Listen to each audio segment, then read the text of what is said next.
Good morning, everybody. Welcome back to Horse Racing Today. As you can see, Terry got a lot younger over there. Actually, Terry's on vacation. He's filling. Jared is kind enough to fill in for us. Jared, how's it going, man? Good to put a Good to face finally to meet you and not be behind the scenes of the community, but long-time listener, followed the show a long time, so it's nice to be able to contribute to the show. So. We appreciate that. Terry's concerned that when he's gone, when he comes back, he might not have a job. It might be me that gets voted, huh? Because I know whenever we ask people, who do you like? Terry's always the one that gets all the nods. And I know Blake would probably go nuts if Terry wasn't around. Yeah. He's a good guy, though. He's smart. He's a sharp whip. Sharp whip, yes, indeed, even though he's a little bit on the older side. You got to listen to those veterans. Sometimes they know a little bit more than the youngins, you know? Yeah, sometimes they do. Most of the time they do, but they can be a little stubborn at times too, right? You try to teach them new tricks like how to use the microwave, and it's not so easy. So today, Jared and I are going to tackle Turf Paradise as we do every Monday. So you ready, Jared? I think so. Not exactly my best track, but we'll give it a roll. I'm going to roll with it today. So. Yeah, I think you're probably not alone in that. I think for a lot of people, Turf Paradise is a little bit of a question mark. But the one good thing about it is we know we're likely to get good weather. They're likely to run. The surface is likely to be fast and firm. So it's a little bit more predictable than it otherwise might be. So we're going to start in race number 1. And that is a 5.5 furlong race claiming on the main track for a purse of $11,680. And I did something a little bit different in your honor today, Jared. Instead of talking out the way the pace might set up, the race shape, I just went ahead and created a pace chart. So here you see Turf Paradise, race number 1. I did this for all the races today too. So you see there is really not a straight. The E-horses are going to be your straight front runners with ones across the board on all their wins. The EPs are the horses that can usually press or can be on the lead. The presser, the P, are horses that are never on the lead, but do press second, third, within a length and a half of the leader. Same thing for pressers and closers, but they tend to be a little bit back. The closers are horses that are always back, and NA are horses that usually reserved for first-time starters or sometimes horses that just completely suck. Do you see anything in this order here that you think's maybe out of line? Maybe I have a horse that's going to be closer to the front and the back? No, I do think this is going to be pretty much a two horse race from the way I'm looking at it from the pace projections. Mm-hmm. The 5 I think we're both in agreement, obviously, today. I think the 5 has the early speed, and if it can hold that speed, you should be able to possibly take him gate to wire today.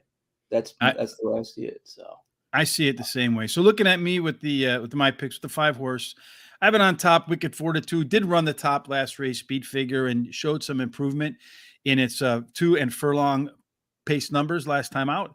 It's dropping off the win. I am a little concerned about a little bit of bounce here. Are you at all worried about a bounce here at all, Jared? 5? It's possible. Like I said, that's why I have the 2 as a backup behind him. It's all predicated. If the 2 duplicates his February 22nd outing at Turfway, he could definitely topple the 5. So that's why I backed it up at 2. So 2 is definitely a player. He poses the most threat to the 5 in this spot. But that's the way I saw it. I have the 4 horse come in second, cause and effect, followed by the 1. So we agree on the 1 and the 4, just a little different order. You got the 2. I have the 3 in there. What was it? What did I not like about the 2? I'm not even sure. It's just a shorter field. It is one of the horses. Short. His price might be shorter than he may have a really short price. That's the one thing I could see people knocking him for. The 2 horse. I think he has a short price today. I have to double check. Yeah, right now he's 5-1 morning line. It just felt like looking at his form, he did improve pretty sharply in the first half of the race last time out. Turf Paradise, a little bit on the shaky side, 9 times out, 2 wins, only 2 wins of 44. I agree with you, though. I felt like the 5 was a standout and everything else in here was a fill-in. I was only worried about the bounce on the backside. Yeah, race number 2 is a 7.5 furlong on the turf. Mm-hmm. Optional claiming 50,000, non-winners of 1. since, well, they have never won 2 races or a claiming price of $50,000 above. Let's go ahead and put up this chart here again. Here you can see there's a little bit more early pace in here with the 3, the 4, and the 5. The 2 and the 6 can chase as well, so they can really tune up the speed early on here. So maybe that opens up the door for your 4th pick, my 3rd pick, the 1 horse, to close into it. So why do you like the 5 and the 3 as your? And I know you have. Well, that's the next race, but why do you like them in this order? The 5 is obviously the class of the race. This horse has the most back class as far as I can see. Hot trainer in the last 30 days, in the last 2 weeks. Similar conditions as the last race. If you can duplicate some of his past performances over the last couple of races, he should be in the winner's circle today. So Ah, five so sits you're well. you're not afraid of the horse coming out of the maiden win into an optional claiming 50,000? Like I said, it's a step up in class, but with the back class that this horse shows, and this trainer is very capable in these situations, the 5 is definitely a player here. So I went with the 5 here. And you like the 3 here, third wheel, as your second choice, which happened to be my first pick. It's another one coming out of the optional claiming win. So I guess I can't make that same argument. Why do you like the 5 more than the 3? I just think that the 5, with the way he's raced in the last, off of that last race, and with the trainer and the similar conditions, it's not so much. It's not too much of a step up in class. I think we're going. So was it maiden to an optional? We're going with maiden to an optional. Mm-hmm. But the purse looks similar in from what I saw. So yeah, I felt pretty good about the 5. I mean, I could be wrong, but the 5 seemed logical here, so I took the 5 over the 3. 5, 3, 2, and 1. I like the 3 horse in here, third wheel. Last time out was the first time out for that horse on the turf course. It got a shot of Lasix and had a huge improvement. So I don't know if it was the Lasix. I don't know if it was the turf, but it's going to do both times the same thing this time. So it's going to go back to turf where it had its best run. It's going to get a second dose of Lasix, which I like as well. And then I'm going to back it up then with the 2 horse, which is City at Night. This horse, maybe you had the same feeling as I did, Jerry, because you have him kind of ranked down a little bit there as well. Something doesn't smell right for me with this City at Night because he was $100,000 non-graded stakes race last time out. It's drop it in here, for a price, so you can claim him.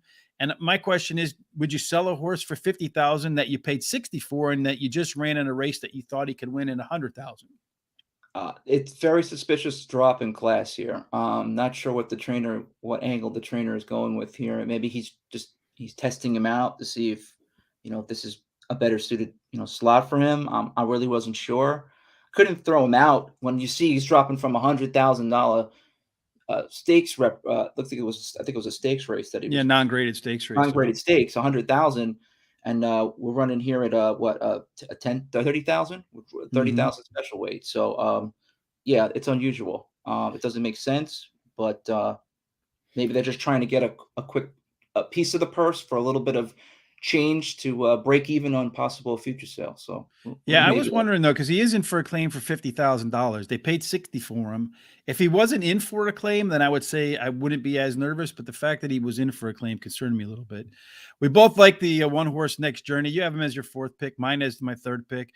The horse did win its debut despite being checked. Then the second race, it tried to go to a $60,000 non-graded stakes race, and race number 2 ran really greens at 19 furlongs of workout since. And I think unlike the 2 horse, I don't think they have a tag on the 1 horse. What do you think about that? I just the one. It takes the drop in class, but just don't like the long layoff. I just don't think this is a. I don't think this horse. I think this horse may be a little bit green. This may be an opportunity for it to get a race under its belt under the class cycle, and maybe he's going to be ready for something down the line another couple of weeks. But I just didn't like the long layoff, so I put him forth. Maybe he gets a piece of the super. Yeah, maybe. To close out the top 4 for me, I went with number 4, Executive Action. Does have a tie for the top early pace figures and does have some good workouts since his last race. 14 furlongs of workouts. The first time around on grass for Executive Action. And the trainer, Frank Lucarelli, has a plus 77 cents ROI when a horse runs on grass for the first time. And the fact that the horse won its only race on a sloppy track sometimes can be an indication that the horse will perform pretty well on turf. So the only other horse that you have in here that I don't have in here is that 5 horse, your top pick. So hopefully we're right on something in the middle. Otherwise, we'll both be wrong. And yes, Jay Marco, I am a spring chicken.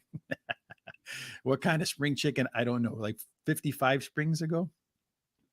Race number 3 is let's pull it up. It is a 1 mile optional claiming, $100,000 race. Is that right? 100,000? No, 10,000. Say they don't have $100,000 races there. Fillies and mares, 3 years old and up that have not won a race other than maiden, claiming, starter, state bred allowance, or trial. Never won 2 races or claiming price of 10,000. A whole lot of conditions there. And if we look at what a 1 mile race on the main track looks like, they've run 146 of them so far, Jared. 91 won by speed, 26 went wire to wire. And there's a slight bias if you have a 4 out. You're going to start race number 3 with your long shot, which is number 5. Yes, that's my long shot. Switches back to his preferred surface. Last time he was a little bit rank on the turf. Goes back to dirt. Trainer has 75% win percentage so far with these types of moves. A little bit of a price. I think he can get some value, and he's got the speed, the front running speed. He could possibly go gate to wire. I like the 5 in this position. I have this as my box it up for the day. Looking at race number 3 for me, you can see Jared's is in race number 7.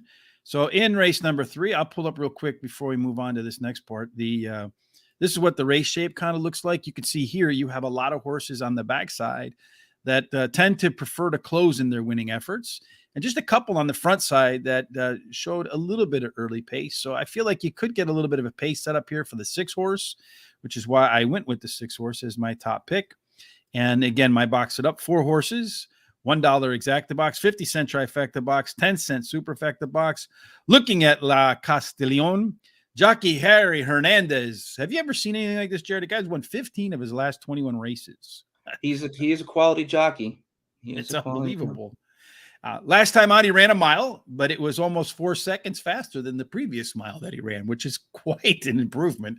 And that effort did produce the top last race speed figure. Number 5, Just Grace, your long shot, my second choice here. Won his last 2 on dirt. Both were at 1 mile, and both were at least by 1 3/4 lengths.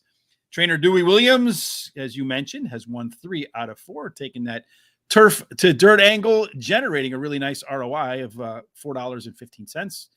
Number 4 in my third selection, Robertino Diodoro. You got to love him down there at Turf Paradise.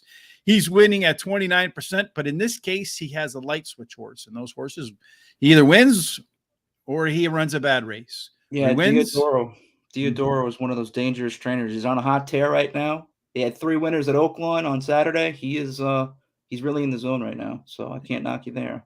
He's got it rolling. And then finally, Sugary. This is one of those horses that's taken the track job for me, coming in from Santa Anita, and showed at Santa Anita across the board pace improvement last time out, and worked in 18 furlongs of workout since then. So aside from the 1, you kind of agree with me on the Robertino Diodoro horse. What else you got in here? The 3, my second choice, finished 3rd in his last. He switches the surfaces again, which is the more preferred surface to the dirt from the turf.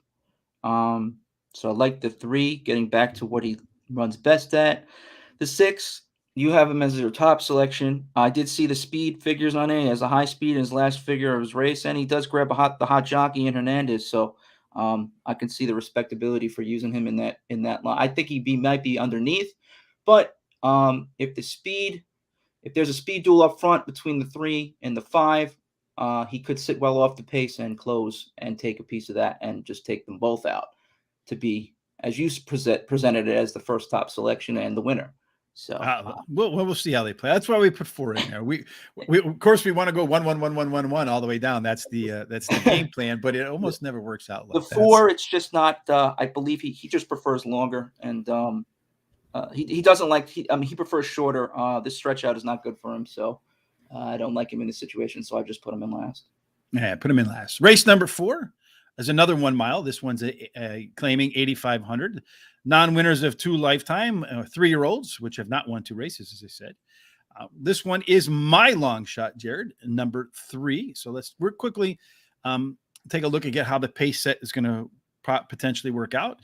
This one's a little bit more balanced, where you got 2 that could be on the front, 2 that'll be in the middle, and then maybe 3 that can come back in on the back end. And a lot of times I put these charts together, doesn't necessarily predict the winner, but what I'm kind of looking for. Do you remember in I don't know if it was Electric Company or Sesame Street, those kids show where they had that one thing where one thing's not like the other?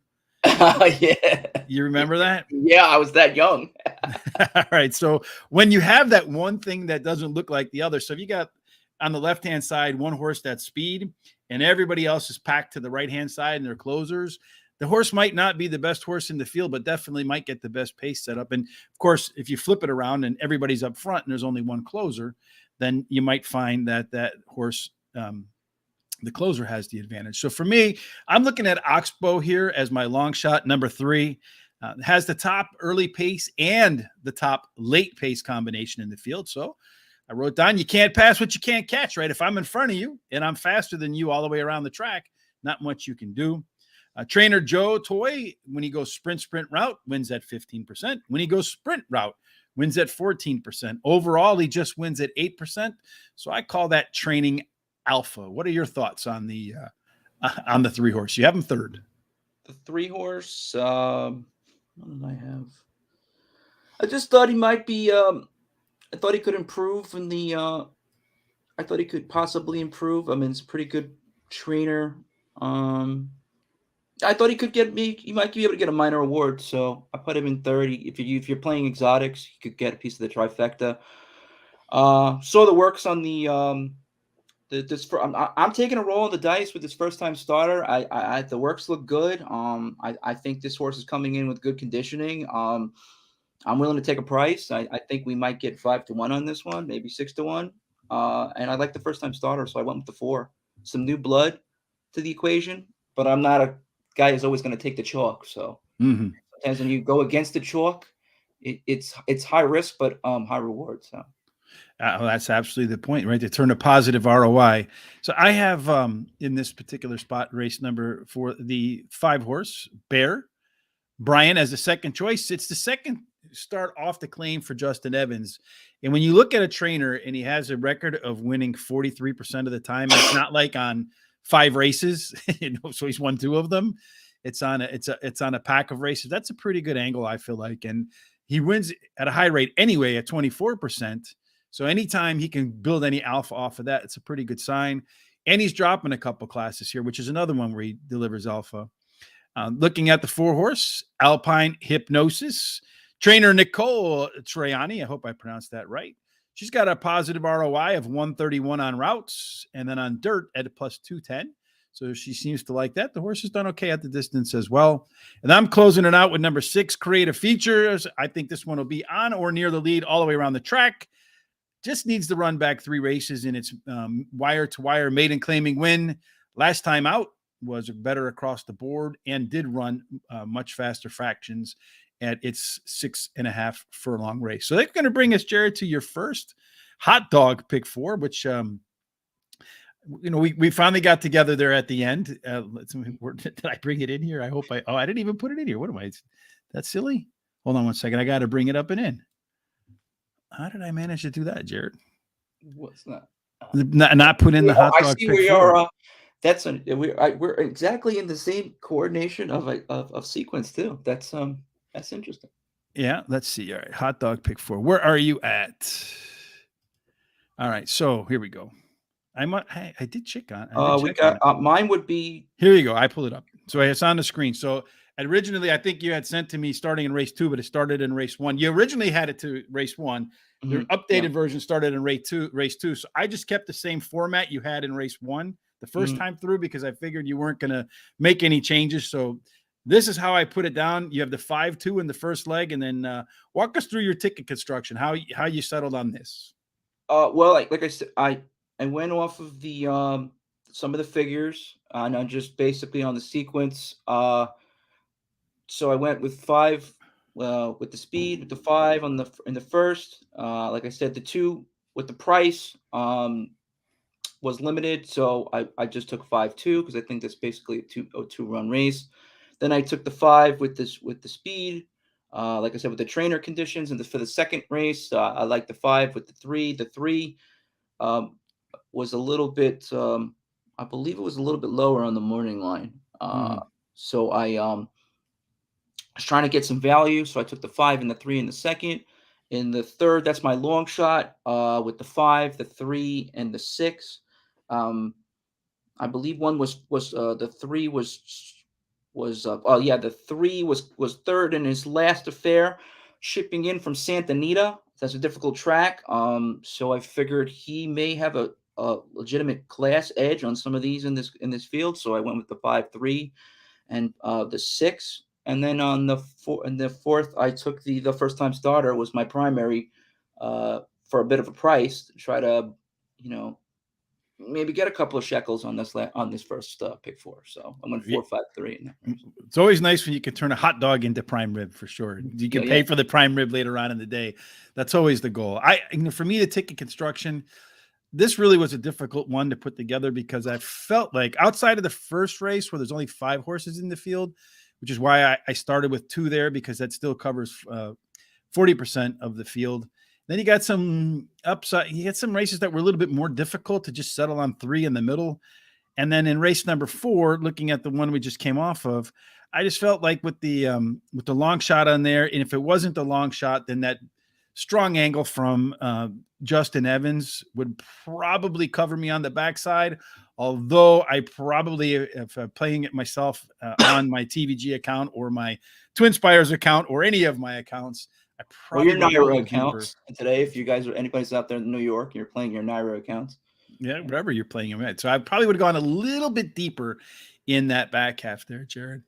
Tonight on Wednesday, I think Wednesday, if I remember correctly, Jared, looks like Evangeline Downs is going to open up. Yeah, you watch the Horse Center show with Sean and I at night? Sometimes if I'm in between if I'm in between on the phone, sometimes I could try to catch it. You know, this is with my work schedule. But So you work at night mostly? no, actually, I work during the day. But my night schedule starts on Thursday, on Wednesday, Thursday, and Friday. I work 3 to 3 p.m. to midnight. No, that's it. I think that would miss. I'm up to 1 o'clock in the morning pretty much every day, so it doesn't really matter.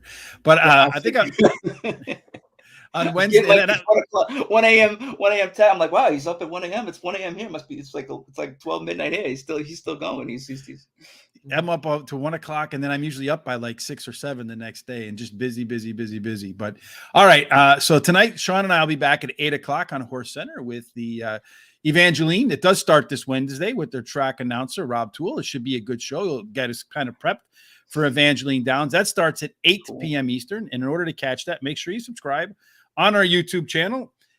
If you're watching on Horse Racing Radar TV and you haven't done so already, please subscribe. We do appreciate all of those who have so far. And Keeneland, don't forget Keeneland. We have Keeneland beginning very soon. So on Friday, indeed, yes. And then yes. Saturday is the last day of qualifying, pretty much for the Kentucky Derby. There's one race I think after Saturday, after this weekend, but I think it's only a 20-point race. So that race might set up for horses that are at the bubble. Certainly, you're not going to see any big names in that one. Yeah, ends with the Toyota Bluegrass Stakes. That's that 3-week meet. That's going to be exciting. It's going to be a lot of fun. Big monies to be won with that meet. So definitely want to pay attention. And we'll be covering it. Unfortunately, they don't run on Monday, Tuesday, Wednesday, or Thursday. Yeah, I know. It's usually Wednesday, Thursday, or something. I think they're going to start on Friday because when I was looking through to see what we're going to do as some of these tracks close down, and they open up on I guess they're going to run Friday, Saturday, Sunday. Hopefully they add a day in there Thursday or something, and we can make it a part of this show, which I would really like. Yeah, we definitely do a Keeneland segment, and well, I mean, I'll be behind the scenes at that point, but definitely will contribute and try to give you guys some long shots and some winners. So, well, we appreciate that. So race number 5, we'll go back to the Turf Paradise, which is a little bit away from not only in distance, but maybe in the kind of horses that show up to Keeneland.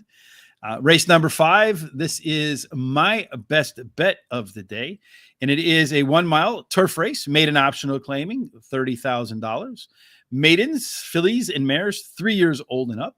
And I'm going to start with number 1, Pluma, which I think means pen in Spanish for all those folks who speak Spanish.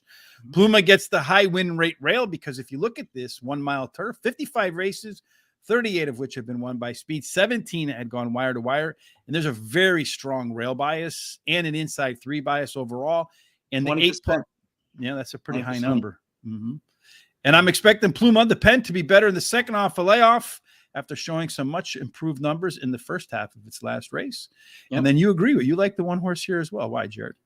One improved, one, the rail, the favorable, the rail draw, the positioning, the second versus similar conditions, and the favorable rail position, winning at 20% clip at the rail bias, and speed has relatively good speed. So yeah, I think all those go in favor of this one. Yeah, you bring up the speed. So here's a speed chart. The 2 horse is a lone E horse. So that means the only time it ever wins is if it's ones across the past performance lines. The other horses in there, the 1, the 6, and 7, they're pressers. They're usually close to the lead, but not on the lead. And then the 3, 4, and 5 will try to bring them home late in the race. What's interesting to me is, so I don't know your handicapping style. I do have a sense of how Terry does things, but a lot of times Terry and I have a little bit of overlap.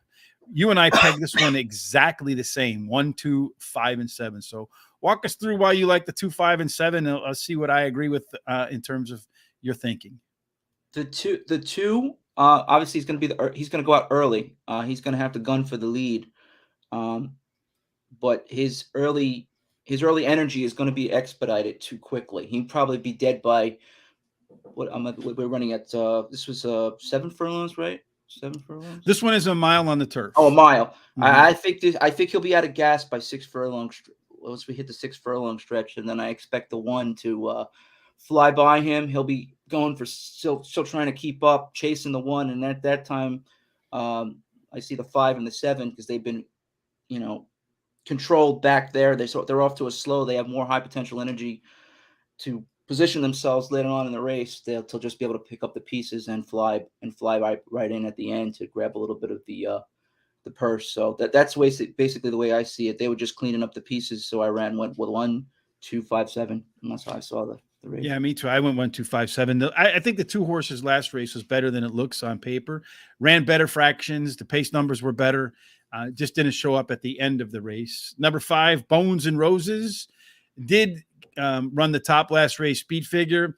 You saw a major upgrade in its interest in the last half of the last race. Gets a weight break here and drops in class. I do like that combination in there and just missed last time out. So maybe that extra carrying a little less weight might be a little bit of a less weight and a little bit of a lighter competition might be the difference. And finally, Only Danielle. This horse is the only what I call Tom Carley dropper, making that maiden special weight drop from maiden special weight 20,000 at Emerald Downs. The horse has been off since August. This is like the show guest or show friends angles all across the board because Eddie C., who was our guest a couple of weeks back on the Player's Edge, and when we did the Dubai World Cup, he brought up an angle where he loves a horse that puts a bullet workout in and then a maintenance workout and then heads to the track. That's exactly what we see with Only Danielle, a bullet workout, 2 workouts ago, and a maintenance workout, and then heads to the track. So I'm going to go with you, 1, 2, 5, 7, and maybe that should be the one that we both box up because we both agree on that. Maybe. Race number 6 is 6.5 furlongs. The first time we talked about that distance. Maiden claiming 16,000, a purse of 17,430. I always wonder why they put like the 30 in there. Do you ever think about that? Why not just like 14,7? I mean, 17,4. But put the $30. But anyway. 30,000? I don't know. It's a nice round number. Yeah, $30. But in any case, 6.5 furlongs on the main track. They've run 106 of them, so it's not an uncommon distance. 77 were won by horses that have speed. 43 went wire to wire. You get mostly fair in terms of post position. You don't get an advantage, but maybe a little bit of a penalty if you wear a 4, 5, 6, or 7. So you're going to start this one off with the 4. We both have the 4, 3, and 7 in a little bit different order, but you like the first-time starter once again. First-time starter shows positive works. Coming in, conditioning is good. Willing to take a shot at the price. You're trying to make money here, so why go with the preferred favorite? You want to get a little bit of action. You want to have a prop bet, or you go in exactas and tries. Why not? Why not the first time starter? Anything can happen. So I went with the 4 on top. The 7 has good speed. Should probably win this race, but like I said, the shorter price, wasn't too sure, so put her on underneath of the first time starter, and then I just popped in the 3 and the 1 on the back end, I'm trying to get a price. So the race number 6, this is how it does show up on the pace setup. You got the 5, which looks to me like it could be lone speed, and then you have the 3 that can press. And then the 2, 6, 7, and 9, those are experienced horses that tend to sit towards the back of the track. The 7 is probably the only one that's only shown any interest of not getting staying back there. The others are sometimes I want to start a new category, like not close, like the horses are never in it. And then you got the 3 first time starters, the 1, the 4, and the 8. And I am in the school of thought, Jared, that when you have experienced horses versus the first time starters, you have to bucket them up. Put all the experienced horses in one, all the first time starters in the other, and then pick from that bucket. I do think in this spot that the 7 horse is the best horse in this field, dropping in class. The last time out was much better than it looks, had faster fractions or similar fractions, despite going 1 furlong longer. And that was going 1 furlong longer on the turf versus the dirt. And then you got the turf to dirt angle, which is a 17% angle for trainer Don Schnell versus 11% overall. I have my next 2 picks, the 3 and the 4, are first time starters. Well, the 3 is taking a small drop after running. He's not the first time starter. I went with the experienced bucket on top. This horse did have the top last race speed figure, and if you rewind through its past performances, you'll see that it does tend to improve in round 2. And then my second bucket, the second tier for me, is the 2 first-time starters, the 4 and the 8. I do like the West Point captain on top of that because he's got 20 furlongs of workouts since March 4th. It's going to be fit, but you don't really see too many horses run 6 furlong workouts, which this one has a couple of them. And he ran him in like 114, which is a little bit slower than what these horses are running on the track at 114. But under race conditions, I expect him to step it up. And if he can cut 3 seconds off of that, he will be the fastest horse in this field. And then finally, Pick a Lane Frank is another first-time starter with decent works.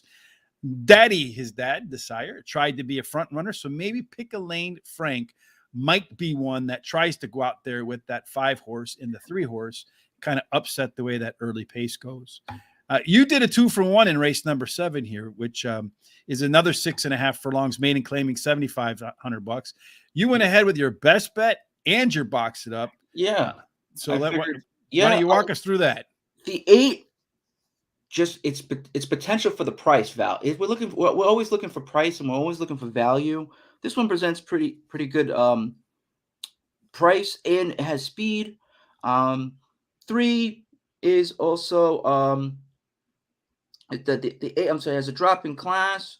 The then the 9 has a style that may help him to just sit off the pace if there's a hot pace scenario, if it ensues between the 8 and the 3. So I thought the 9 is a possible selection for a trifecta or super, and then I just put the 7 in there to scoop up the rest. He's probably be coming late and may have a little bit to just pop in there for a prize, at a price. So I went with 8, 3, 9, 7, and I felt pretty good about that. I mean, I was going to put the 4 in, but I dropped them off because of the price. So I'm a guy that likes to try to go against the chalk. I've found that sometimes, if you're gonna go exactas and tries, you gotta try to mix it up, or you're winning, but you're actually losing in the process. So I'm trying to get a price, trying to get some money.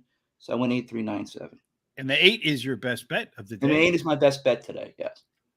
So looking at race number 7, this is the way the pace setup looks like to me. You have the 1, the 7, and the 9, which maybe the 9 might be the one of those that can sustain. The rest of them look like a little bit speed and fade to me. The 2, the 3, and the 10 in the middle there, those are the ones that like to press. Of those, I thought the 2 and the 3 had the ability to press and stay. The 10 outside draw might be a little bit difficult for that. And then you have a whole slew of horses that want to come in from the back end. As for me in race number 7, with that 8 horse on top, that I agree with you. I didn't make it my best bet, but 8 Makar at Turf Paradise has run 4 times, so he's due. That's for sure. A gambler's fallacy. He's run 4 times, 2 seconds and 2/3. So he's due to put a 1 in that O column. And we talked a little bit about Robertino Diodoro earlier. As you mentioned, he was smoking hot Oaklawn this weekend. Yeah. And he's dropping this horse down 2 classes. Yeah. And down 2 classes is a 27% hitter for Robertino. Winning Magic, the 3 horse, taking a small drop in class with the top early pace, late pace combination in the field, and did show some improvement in the first half of its last race. So hopefully that momentum carries on to this spot. Silver Daddy, this one was off for more than a year, came back and ran an okay race for a horse that's been off for so long. So I'm expecting perhaps some major improvement for the 4 horse. And then finally, number 2, Shacky's Love, was a tough call for me over your number 7. But when you look at trainer Justin Wong, he hits at 41% in maiden claiming. And then he's actually moving his horse up a class. So he must have liked what he saw in that last start. And when he does that, he wins 1 out of 3 versus a overall rate of 24%. And Wong's pretty deadly when it comes to Golden Gate. So I definitely understand where you're coming from there. So yeah, and it's a little bit of a track drop down to Turf Paradise. So can you believe you're already to the last race, Jared? How quick it goes? I know, right? It's pretty amazing, no? So race number 8 is a 7.5 furlong race on the turf. It's an optional claiming for $4,000. Again, the purses kill me. $13,006. Where does the $6? I don't know, because it's where horses go to die, or be put in a stable for show after they get a couple of both. It's just to make an equity investment so that they can get back what they paid for horse, so they can try to ship it off or put it out for some oats. But the $6, I don't understand where the 13,000 I get. 13,006, I don't get. It's like when you see Keeneland and you're like, what's 47-1? That make no sense to me. I agree with you. Well, 7.5 furlongs on the turf. We talked about it a little bit. 45 races, 27 of them were won by speed. 33 went wire to wire. You got a pretty fair 1 through 7. If you wear an 8 and up, which is 2 horses in this field, you do get a pretty big penalty. So you kind of probably want to avoid those 2 outside horses for sure. And then if we look at the pace setup for the last race, and I put these together for you, Jared, as I mentioned, this one you see, I think it's a pretty even field here because you have 5 horses that can be up or on or near the lead, and then 4 horses that like to close. So this is the kind of race I think that sets up for the speed of the speed, the one that can get to the front and discourage all the other front runners, and then opens up the door for the horses to come in from behind. And here we have the same 4 horses, just a slightly different order. So walk us through yours. I'll walk us through mine, and then we'll throw up our prime ribs, and we'll see how Jared's first day plays out. It's a projection based on pace. If you look at the pace, if you feel confident that you're going to get that fast, hot pace set up, one has to go out to the lead. Is the only way you can win on is on the lead, which is the 7. The 2 and the 4 just sit right off the pace. They pick up the pieces. The expediting of an exponential of energy that the 7 will expend itself with will cause them to fall back. We'll pick, and the 2 and the 4 will come in, and that was my thinking. The 2 will take over the lead. The 7 will drop back. The 4 can get a piece because he's not as fast as the 7, and the closer to pick up the pieces. So that's where I saw the 5. I almost did it 5-7, but I thought from the stretch point from that far back, I don't think the 5 can make that much of a leap. So I went 2-7-4-5. I agree with you on the 4 and the 2. Those are the EP types. So they can, if the pace is too slow, they can say, okay, 7 out of my way. We're going to take charge. And if the 7 decides he wants to make a duel out of it and go out and run crazy fractions like we see some people do sometimes, you go out in 21, they'll sit off of them and say, okay, we'll wait for you to come back to the pack, and then we'll run right on by. So I do like the 2 EP horses as my top choices. Number 4, Great Ulysses, did run the top last race speed figure, and trainer Miguel Jimenez takes horses turf to dirt rarely, 7 times so far this year, and he's won 4 of them. That's a high percentage, no matter how you cut that one up. Number 2, King Parker, is the other EP horse, as I mentioned. When this horse wins, it tends to win big and tends to be engaged early. So the 2 gets out of the gate. He's a part of the mix early on. I wouldn't be surprised to see him win by 2 or 3 lengths. And he has a really nice workout in between races. Rowdy Rooster. This is trainer Priscilla Leone. She looks to me like, and to be honest, I'm not totally familiar with the training crew down there, but just looking at her numbers, she looks to me like she's a turf specialist. She wins at 29% on the turf versus 16% overall. But here's what's even more impressive, Jared. This horse will really stand out to you because you said you like to look at value and stuff like that. This trainer on turf has a $4.44 ROI. I mean, that's a high number. Over how many races? Over 29 races. 29 races. That's impressive. Yeah, that's not a small amount. That's the 5. That is the 5 horse. Yeah, let me just go double check that. See how many races she did that over. 5 horses on the turf. I'm sorry, I was wrong. 34 races. She's hitting at 29%. Oh, so well, that's a big number. Yeah, well, then that's why the 5 is definitely playable. Absolutely. And then the 7 horse, finally, Gordy's Rules, is upgraded to the jockey Harry Hernandez. Did I tell you? Did I fail to mention that he's won 15 of his last 21 races? I don't know that I've ever seen a jockey on that hot of a streak before. 15 out of 21. That's ridiculous. And then if you look back, the same about Jamie Ness at Parks. I mean, he's like 29% in the money. Yeah, no, that guy kills it. So, yeah, when you got that hot trainer jockey, I look at that too. That hot trainer jockey combination, you got to take that into consideration when handicapping these races. It's definitely follow the money, follow the results. It usually goes hand in hand. So, yeah, I agree. Yeah, when those barns heat up, especially when they heat up with a particular jockey, then you know that the barn feels good about the horses and they want to put the jockey on those horses that they think has the best chance to take advantage of this opportunity. If you look at the 7, the last pick at Gordy's Rules, the last couple of races, you might just pass on that horse because it finished 7th by 11, 7th by 11, 5th by 8 3/4. And you say to yourself, well, that's pretty ugly. Well, the races before that, it did run on turf, and 2 of those put in really solid efforts and does upgrade from to jockey Harry Hernandez. So I think you got a lot of positives with that 7 horse there. Your second selection, mine to close out my picks for the day. Hold on one second. Let's see what we got going on here. The extra money in these races is beer money. Yeah, right. I love his passion. Thank you, Chris. We appreciate that. Hopefully you had a lot of fun in FLA. The $6 has got to be beer money, but in some places, man, I don't know. Could you buy a beer when you're down at Gulfstream for $6, Chris? I don't know. Actually, I think a beer at Gulfstream is $8.50. So you can't even get a beer. You can't even buy a beer for $6 at Gulfstream, unless you hit a nice exact and you got $30 extra in your pocket. So you might as well spend that $8.50 for that beer. Yeah, might as well for sure. So, all right, prime ribs. Time for the prime ribs. This one I'm pretty positive I'm having here, Jared. So this again, we both went $96. Jared stayed under the $100 budget. I didn't have to twist his arm like I do Terry all the time to keep him under budget.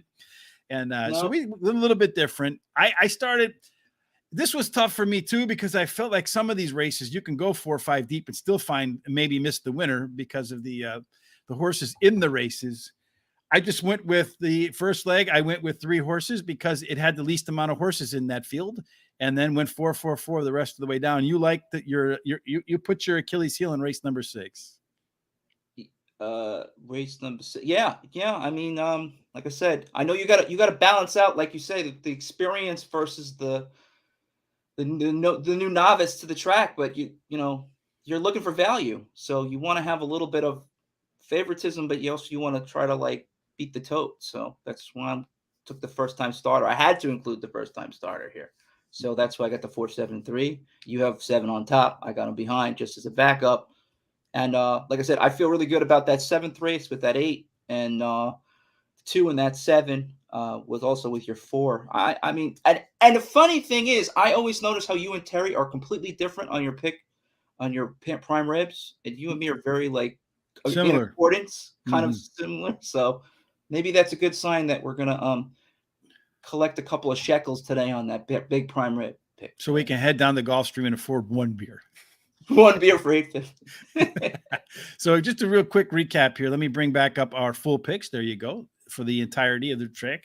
You can see Jared's long shots in race number 3, his best bet and box it up in race number 7. He's double dipping there. I went with my long shot in race 3, best bet in race 5. Let's pull up the box it ups again. There you go. Jared in race 7, $1 exacta box, 50-cent trifecta box, 10-cent superfecta box. Hopefully we can do 1, 2, 3, and 4.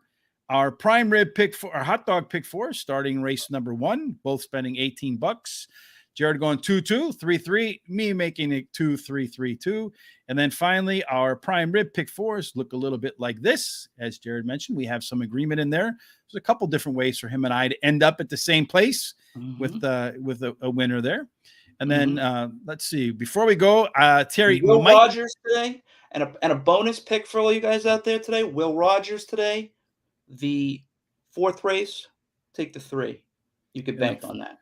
In the 4th race, take the 3 at Will Rogers. Speaking of Will Rogers, great segue, and you didn't even know it was coming. No, Terry might not be here in physically, but he's here in spirit every day over at Horse Racing Today. And I got a funny story about Horse Racing Today in a minute. It's not kind of funny; it was kind of annoying at first, but it becomes funny later on. But Terry put out his best bet today. It is at Will Rogers. His is in race number 8. He's got number 2, Canada Candy, number 4, Brody Baby, and number 6 as his play of the day. Oh, that's scary. He's got what I got. That's exactly. Great. Well, I have 2, 4, 8, 7 today in the 8th. So you got some agreement there with Terry. He's on the money there with me. So. Let's hope you're both right. I'm on the money there with Terry. So, so speaking of horseracingtoday.net, so Saturday, right, is a big day. We got the Arkansas Derby. You have the Florida Derby. You got a bunch of different stakes races on that day. And are you familiar with Google Analytics, Jared? Google Analytics? No, but I am an analytical kind of guy. I do look at the percentages. That's how I do a lot of my handicapping.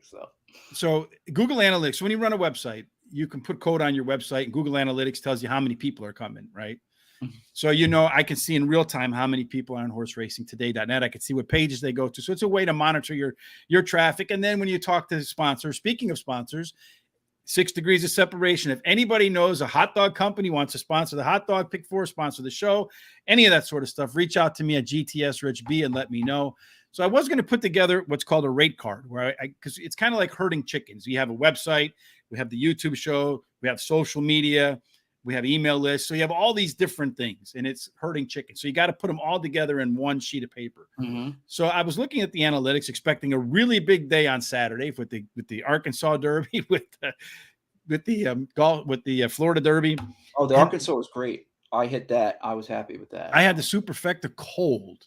No, I had the Superfecta cold in the Florida Derby, cold from top to bottom. No, I wasn't on Gulfstream. I was on Oakland all day, and I really killed it. I mean, it was like I started with a $300 bankroll because that's what I allotted myself, and it cleared almost 4,000. I was happy. Oh yeah, you'll be happy about that day for sure. Yeah, it was a really good card. We got a lot of and Diodoro, like I said, 2 7-to-1s, an 8-to-1, and a 10-to-1. The guy can really bring his horse. He can train, yeah, for sure. Yeah. So the people who are searching, so when it breaks down your traffic, there's a couple different ways people come. Like you refer them from Facebook, that sort of stuff. So our links and social media, and anybody else in social media that links to us. Then you have the folks that come directly to the website, so direct traffic. And then you have the Google search, right? So in Google search, this is where you get the majority of your traffic in any given day. I've noticed we're not getting any traffic on this big day of racing. I'm like, what the hell? Why are there always problems? Problems. So working on something with a guy in England and for English racing, and he happens to be a programmer. So I asked him, I said, dude, any idea why this would happen? I'm ignorant to this stuff. I know how to build the WordPress website, and, put the plugins and all that kind of stuff, do a little bit of HTML coding. Nice. So he goes in Google, and he types in horseracingtoday.net. Now, if you go into Google right now, it's been since corrected, but if you were to go into Google and search horseracingtoday.net, I'll pull it up here real quick. You get something totally different. You get Viagra. What? See right here, Viagra UK. One of my friends said. That is what one of my friends said. Viagra. So what happened was, it's not that it's in Google right now. Google will eventually clean it up. But if you click on the link, it'll actually take you to horseracingtoday.net now. But apparently one of the plugins that we use had a vulnerability. So there's WordPress has a base site. And then if you want to add certain things to your website, for example, on horseracingtoday.net, I know this is getting a little bit in the weeds and probably boring people, but it's still kind of funny. But if you go to horseracingtoday.net over here on the latest news, right? So we use an RSS feed to bring in to pull headlines from other websites, and then it clicks out to the other websites. That is a plugin. because not everybody wants to have that feature on their website. So one of these plugins apparently had a vulnerability. Now we're with GoDaddy, and GoDaddy, I had paid for like a security and web protection that was supposed to take care of this stuff. But apparently what happened was really old legacy stuff that wasn't working the way it was supposed to. So that's why if you came to horseracingtoday.net on the weekend via Google on Saturday, you ended up with a Viagra. Viagra. So, you need mental stimulation and physical stimulation to get you over the hump. Quite literally, or get you to the hump. But while you're on horseracingtoday.net, not the Viagra side, if you want to support Viagra, you have your own ideas there. But head on over to Horse Racing Today, the gear, pick up a hat or a shirt.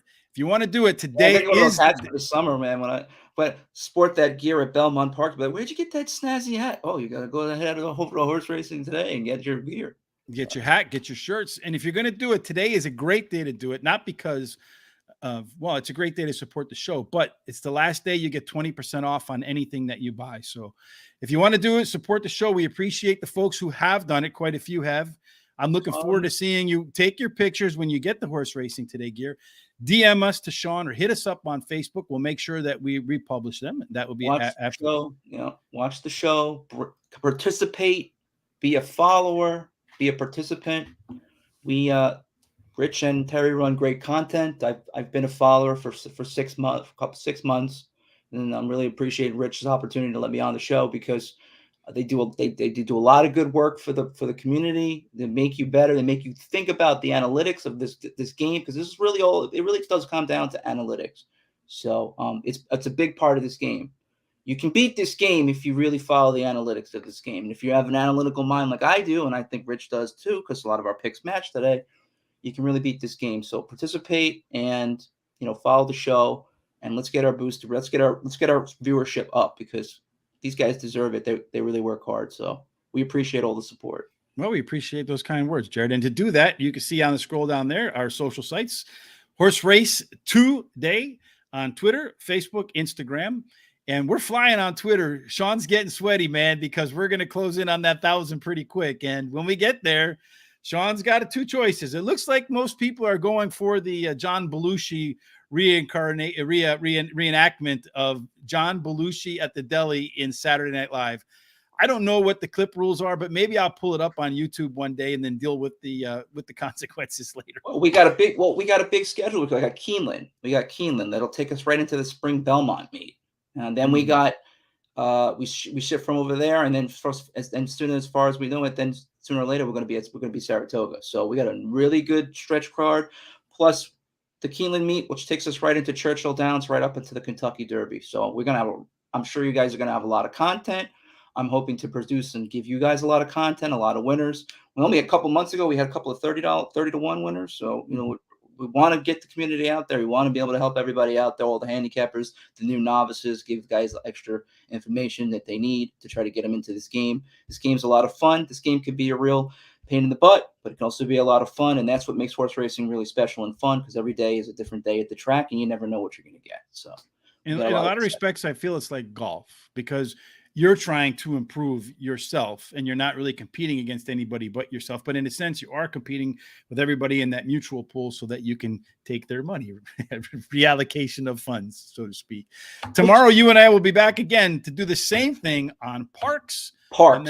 Yes, indeed. Yes, and Parks, it can deliver some big bombs. And we're going to try to find those bombs. At least I'm going to try to find those bombs on the paper tonight. Yeah, and I will as well. And I'll send you off the stuff we'll do on Wednesday and Thursday. We'll talk about that offline.